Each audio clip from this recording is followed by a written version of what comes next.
The work presented in this presentation is the result of joint work involving Simon Krek, Iztok Kosem, Polona Gantar, Jelena Kallas, Michael Rundell, and my colleague Katrien Depuydt and myself. I will report on ongoing work on the ELEXIS data model. ELEXIS is an Horizon 2020 project dedicated to creating a sustainable infrastructure for lexicography. One of the main goals of the ELEXIS project is to enable efficient access to high-quality lexical data in the digital age.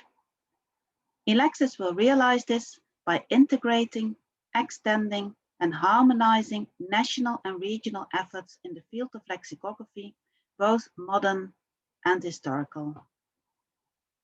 A quick look at the current lexicographic landscape shows that this is not an unnecessary luxury.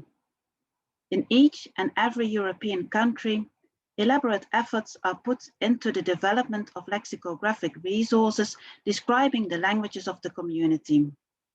Although confronted with similar problems, cooperation on a larger European scale has long been limited, and the situation now is not really different from that before the digital age. Dictionaries do not only look different, they're also typically encoded in their own custom data format. This is mainly proprietary XML or customized TI. Here are just a few examples of the entry cat in different dictionaries. You can see that different names are used for the tags. Sometimes the tags are named in English, sometimes they're named in the language of the dictionary. Sometimes the information is found as the value of an attribute. All in all, a lot of differentiation. The situation of standalone lexicographic resources has been compared to that of data silos before, but one could also say that there are as many flavors of dictionary encodings as there are different breeds of cats. This situation complicates matters. Therefore, a common data model is being developed, which will streamline the integration of this diverse lexicographic data into the infrastructure, which will enable reliable linking of the data in the dictionary matrix, and which will provide a basic template for the creation of new lexicographic resources. This way, users can take advantage of the dictionary tools in the ELEXIS infrastructure. They can upload and convert their dictionaries through the Alexifier tool. They can then link their dictionary to other dictionaries in the dictionary matrix, and they can edit their dictionaries in the dictionary writing system, Lexonomy. As a first step towards the development of the ELEXIS data model, efforts have been taken to establish a common vocabulary where the main concepts identified in lexicographic resources are unambiguously defined. The following elements have been identified as core elements: entry, headword, secondary headword, variant headword, part of speech, sense structure, definition, sense indicator, label, example, translation, cross-reference, note, and inflected form. For all these core elements, definitions have been provided, and the overall strategy has been to keep definitions as simple and as unambiguous as possible. Here are a few elements together with their definitions. The full list can be found in the paper.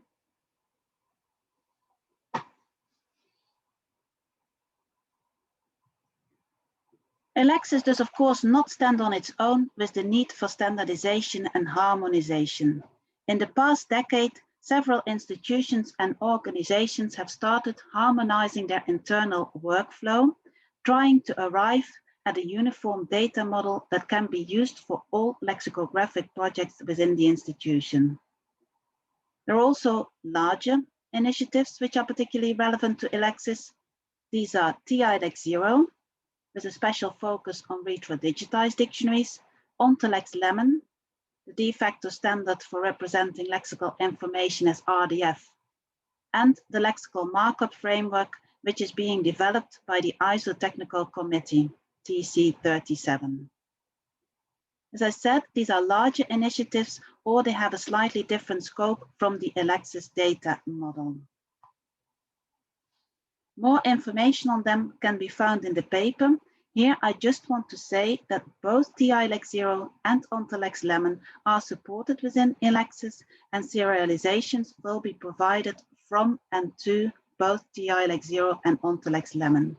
In addition, it's good to know that there is a TI to OntoLex conversion style sheet, which can be used to go from TI-LEX 0 to OntoLex Lemon.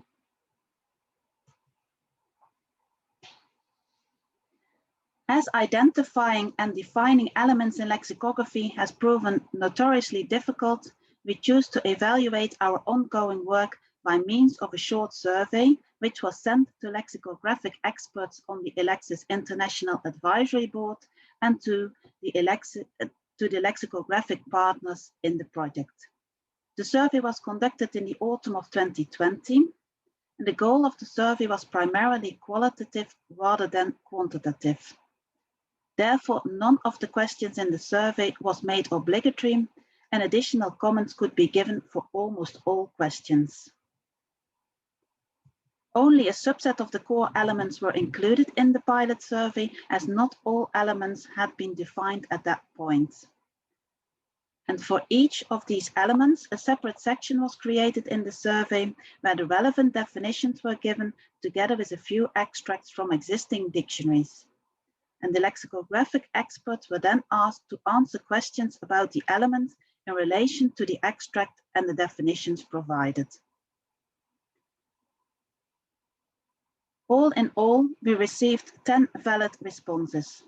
Although this is undoubtedly a small number of responses, the pilot survey already clearly showed the bottlenecks and as such provided useful feedback on the common vocabulary. We note in particular that the elements secondary headword, part of speech, and sense need further work. The survey also emphasized the importance of supporting the common vocabulary with concrete examples. Let me conclude this presentation with a few examples from the difficult cases. Secondary headwords. Secondary headwords is defined as a headword-like lexical item occurring within an entry in a lexicographic resource, for example, subheadwords, derived forms, feminine forms, multi-word expressions, often an organizing element of part of an entry. In an extract from the Macmillan English Dictionary, which was taken from Atkins and Rundell, experts were asked whether they considered the elements, which are here surrounded by a red box, whether they considered these as headword, secondary headword, or something else. We see that there was complete agreement among the experts on disturb being a headword, but the opinions on the status of, for instance, disturb the peace and do not disturb varied significantly. Approximately half of the experts consider these as secondary headwords, whereas the other half consider these as something else. When the option something else was ticked, terms such as phrase, collocation, idiom, derivative forms were given to describe the item.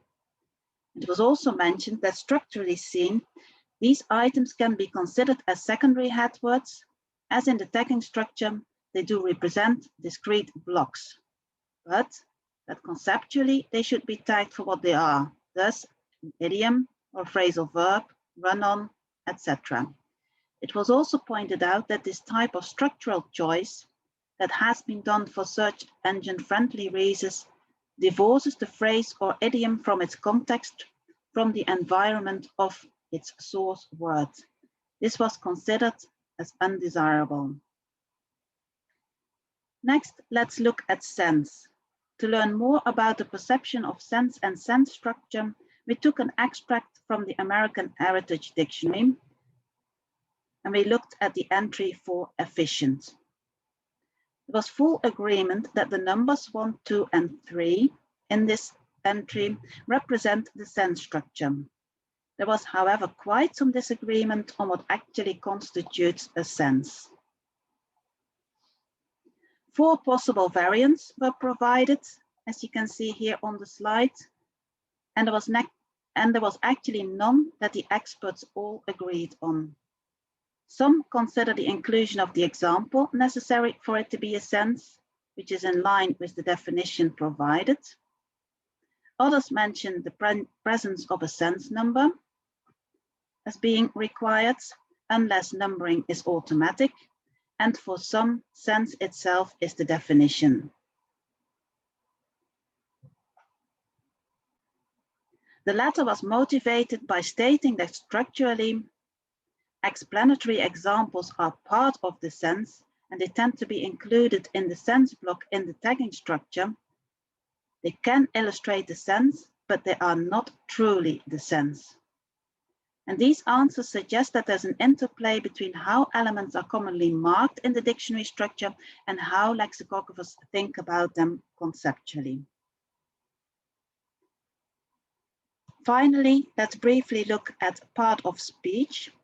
As noted in Svensson in his book from 2009, there is a considerable variation between languages, lexicographic traditions, and user categories as concerns the occurrence, format, and function of part of speech indications. This can also be observed in the survey results. In particular, when we look at the entry from the Collins English Dictionary for EU, abbreviation for European Union. Only 3 experts considered abbreviation as a part of speech, whereas the 7 marked it as something else. The reason for this was clearly summarized by one of the experts, saying, if you want to split hairs, abbreviations, acronyms, etc. aren't really a separate word class. The word class is the part of speech for which the abbreviation stands for.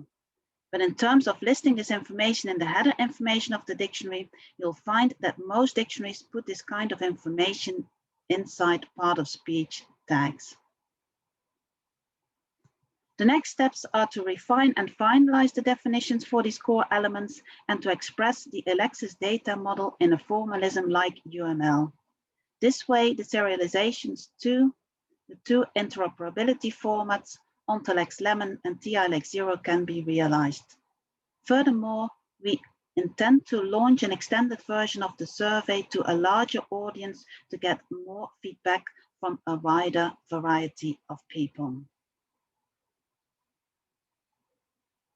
We hope that this work will inspire a constructive debate on standardization in the lexicographic community and related fields, and we're looking forward to the discussion at eLex. Thank you for your attention.